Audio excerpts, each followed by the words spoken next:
I want to share a little story with you guys. Is it okay if I share a little story from my personal life? Mm-hmm. So, the reason I'm so passionate about this topic, especially of low back pain and stiffness, is because it's an experience that I went through and it severely impacted my life. So, when I was just 24 years old, the hardest words I ever heard a doctor say to me were, "Can you live with this pain?" I was 24. And I had injured my back a year previously. I had had a disc herniation, which is kind of like a disc bulge, and some ligament tears in my back. And normally that heals in about 3 months, and you do some rehab and you kind of get better. But in my case, it didn't resolve the way it was expected to. And so a year later, I was still having trouble sleeping at night because of pain in my back. I had to lay down on my lunch break just to get through the day. And I was in constant pain. And not only was it in my back, it was also down my leg and into my foot. And I had some numbness and tingling. And I was a sports medicine professional at the time. And so I kind of knew too much, which probably didn't help. And now with what I understand about the mind and the mind-body interaction, a little bit of that makes sense. But at the time, I'm sitting there and the doctor's telling me, "Can you live with the pain?" And how many of you guys think, just take a poll, how many of you think, so I had tried, well, first let me tell you, I tried chiropractic, I tried physical therapy, I tried massage, and none of it worked. And so the doctor's telling me, "Can you live with the pain?" How many of you guys think that at that point he thought my only other option was surgery? Maybe, right? Possibly. And that's pretty much what he told me. He said, down the road, you'll probably need surgery. And I'm 24, super active, loved to travel, played soccer, loved to run, loved to hike, and that was terrible news, right? But I just hoped it wasn't true, and I hoped that there was some other solution. And so I just tried to live with the pain. And it just kept getting worse over a 3 years period of time, to the point where eventually I had to completely stop working. I laid down like most of the day. I would go to the pool just to work out and keep my muscles alive. But that was really the only time I kind of felt good, was when I was in the water. But the rest of the time, whenever I was upright, it felt like this crushing pain in my back and in my leg. And I had this numbness and burning on the bottoms of my feet. And I didn't know what the solutions were. And so when you're desperate, so this is 3 years down the road of me trying to live with the pain, and when you're desperate, you will try anything, even crazy things, things you never thought you would try. And I did injections, doctors, cortisone injections, epidurals, whatever they call them, I did pills, pain pills. I would only take the really heavy pain pills at night because I didn't want to really get hooked on them. And I knew it was covering up something, but I didn't know what it was, and I didn't know how to fix it. And here I am, I was a manual therapist. I was a specialist in different kinds of myofascial release. I worked with sports therapy. I'd already done it for many years. I knew a lot about the body, and everything I knew, everything the people that were in my circle, the other therapists, the other sports medicine people, none of them knew anything that could help me. And so eventually, I'm in this desperate place. I was considering surgery because I was just like, I don't know what else there is. I don't know what else to do. But I was really scared to do it because I knew the stats on surgery. I knew that over 50% of people, after they've had surgery, 5 years after surgery, are worse. And those are not good stats. So I really didn't want to do it. Now I was, still in my late 20s. And a friend of mine who's a physical therapist, him and I would talk about my condition. We'd be trying to figure it out. And he would say, and so I asked him one day, I was just like, man, I think I've tried everything. Like, is there anything else? Can you think of anything? And he said, well, there's this lady, Karen. He said, I don't know, she has like good hands. You should try her. So I went over to her place, and I was amazed that within 3 visits, I was actually able to be upright for the first time for 5 hours. And I still had pain, but I could do it.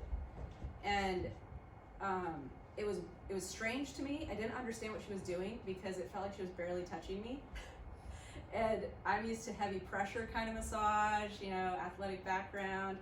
And I was used to manipulations and crack you and stretch you and all this stuff. And what she was doing was so subtle. I almost felt like she wasn't doing anything, but I was feeling better. And my mind was blown, but I didn't care because I was at that I'll do anything, even the crazy things place. I'm getting better, so I don't really care how it's working. Even if it's in my mind, I'm glad it's working. So, I just kept going, and within 3 months of seeing Karen, I was able to go back to work, and I could tell I was going to get better. And so I decided I want to get my doctorate. I want to help more people because this is helping me so much. I took a course in the kind of myofascial release that she does because I wanted to start using it right away. And Karen also introduced me to the melt method, which we're going to do here a little bit later. And it uses a soft roller and soft balls.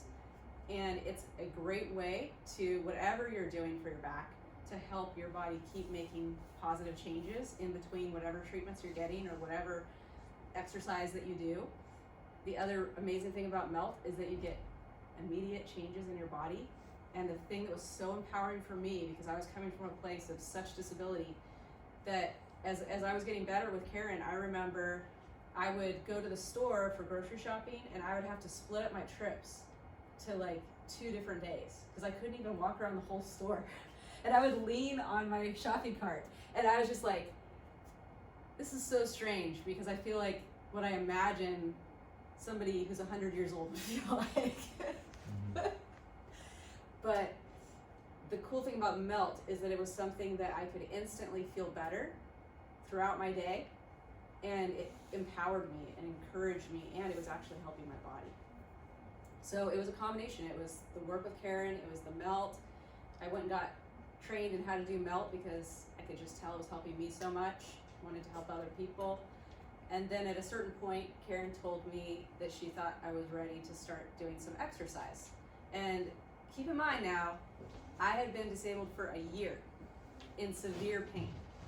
And what happens with your body, without boring you with all of the neurology around it, there's some changes that happen in your mind and in your body when you've had pain for a long time, whether it's moderate, mild, or severe.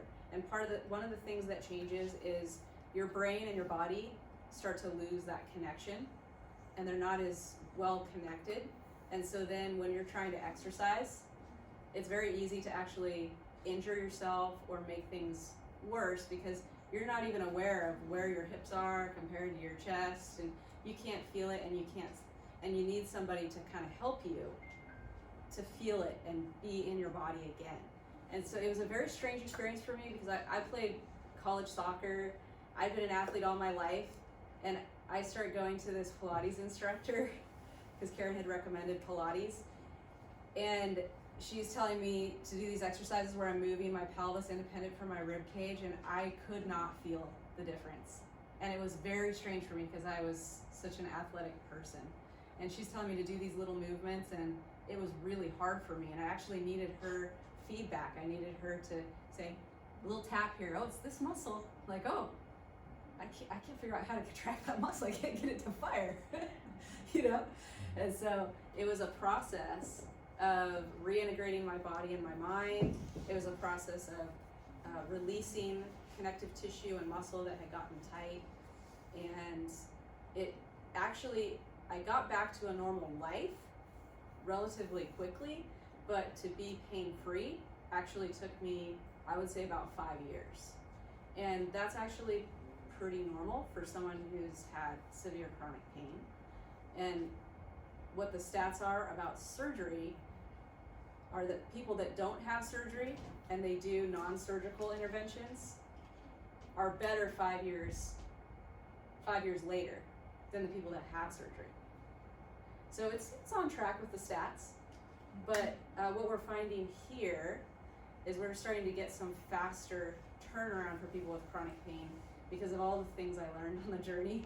Because for me, it was a lot of trial and error and fumbling around trying to find the right person to help me with the right thing that I needed.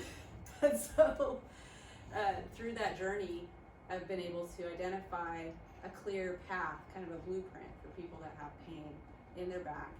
And so we're going to get into a little bit of that and show you guys what you can do, some things you can start doing today.